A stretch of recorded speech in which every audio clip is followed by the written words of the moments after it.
Peter Underwood. This is news from the water. Man charged with canal worker death. A man has now appeared in court charged with the murder of Clive Porter, a Canal and River Trust licensing ranger who had worked for the trust since 2010 after spending 30 years in the police force. Daniel Wisniewski, aged 34, of no fixed abode, appeared at High Wycombe Magistrates Court last Monday, accused of attacking Clive Porter on the Grand Union Canal towpath near Broughton in Aylesbury.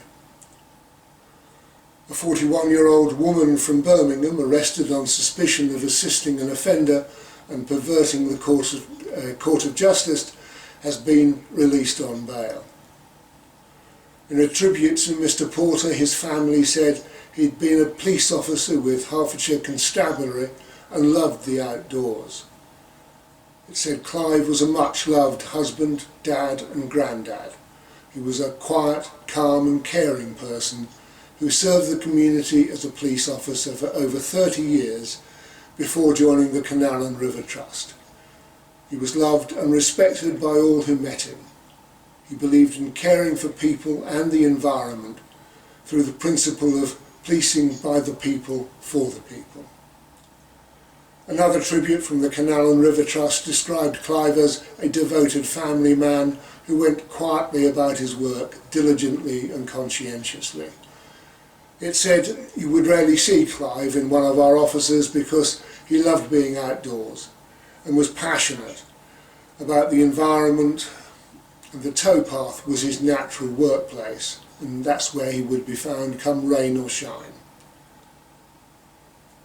Describing him as reliable, steadfast, unassuming and entirely trustworthy, the statement said he was respected by colleagues and by all those who met him, someone who believed firmly in his mission to support others.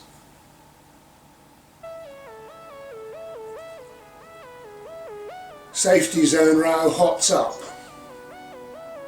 In London, there's no sign that the row over the Canal and River Trust's bid to impose a 10-kilometre safety zone on the River Lee is about to go away, and Ros Daniels' labelling of boaters in a Zoom meeting as "these people" still clearly rankles.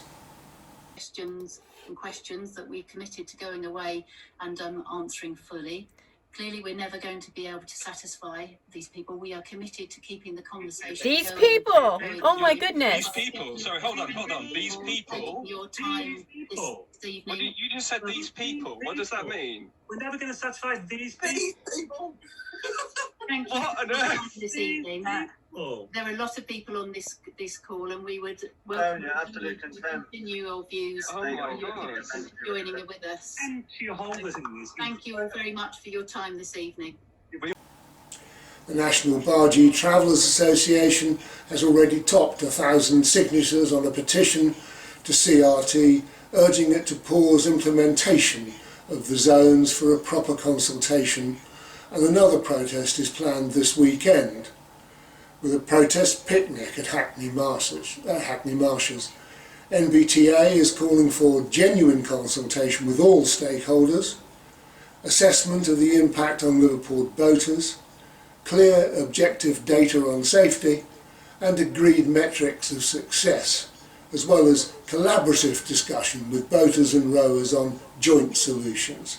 It says CRT has not provided any evidence to support the policy or evidence that rowers who travel at 14 miles an hour are placed at risk by powered boats moving at 4 miles an hour. Official complaint made that CRT has provided misleading and inaccurate information.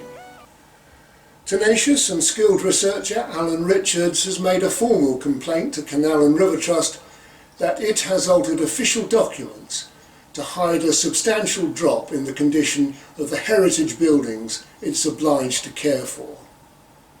He says that the trustee annual report supplied to the Charity Commission and posted on the website of CRT differs from the one approved by the CRT board at the end of September last year. Alan's letter says, "Your actions can only be seen as a willful and intentional act to provide the public and DEFRA with misleading and inaccurate information. Basically, CRT have altered an annual report approved by the board. They've altered that in order to influence a decision by DEFRA on future funding. I mean, that's it in a nutshell. Yeah. But as I understand it, it's not so much that they've falsified figures, they've come up with figures and then decided that it's probably best not to show those figures at all. Absolutely, yeah. But that could be interpreted as falsifying the figures. Alan says, retrospectively changing information about how you're providing public benefit leads to public loss of confidence. If a charity does that, how can the public have any confidence in that any information contained in a trustee's annual report or otherwise provided is accurate? And the thing is, of course, the reason they've done this is that they're now being looked at their historic performance, because they're going to set the future funding. And of course, the fact is that in the grant agreement, there is a clause in there that says if Canal and River Trust supply DEFRA with information that's willfully misleading or deliberately, or then we've got all these sanctions. They can reduce, defer grant. They can just say, no, you're not getting any grant anymore. So it's really, really bad for them when DEFRA finds out. What CRT expects from a 6-month licence and concession on appeals. After much confusion in recent years, Canal and River Trust has now spelled out that it does expect a 16-kilometre minimum range for those on a 6-month restricted licence, rather than twice that amount as some of its officials have said in the past. It's also now put in place an appeal under certain circumstances if you get a restricted licence, rather than refusing to allow any appeal at all at that stage. This follows a meeting with Matthew Ames, CRT's enforcement boss.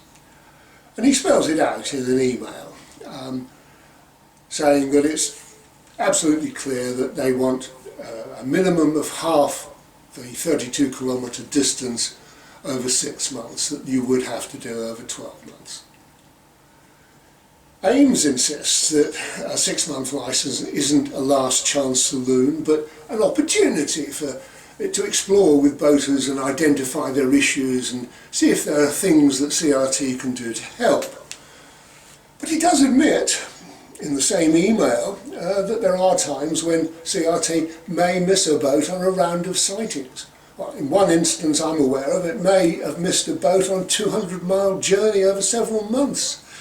But Ames insists he doesn't review a restricted licence as a punishment, even though he had until now refused to allow anybody to appeal one. But that's changed, and now he's saying that boaters can, if they have evidence that refutes the claims being made about lack of range by CRT, at the point where a 6-month licence is issued, they can now log that evidence with CRT. And he says that if the evidence shows missed sightings that they should have recorded, and that would have prevented a 6-month licence being issued, then we will reconsider the decision to restrict and may offer a full 12-month licence. Well, that seems only reasonable. That's it.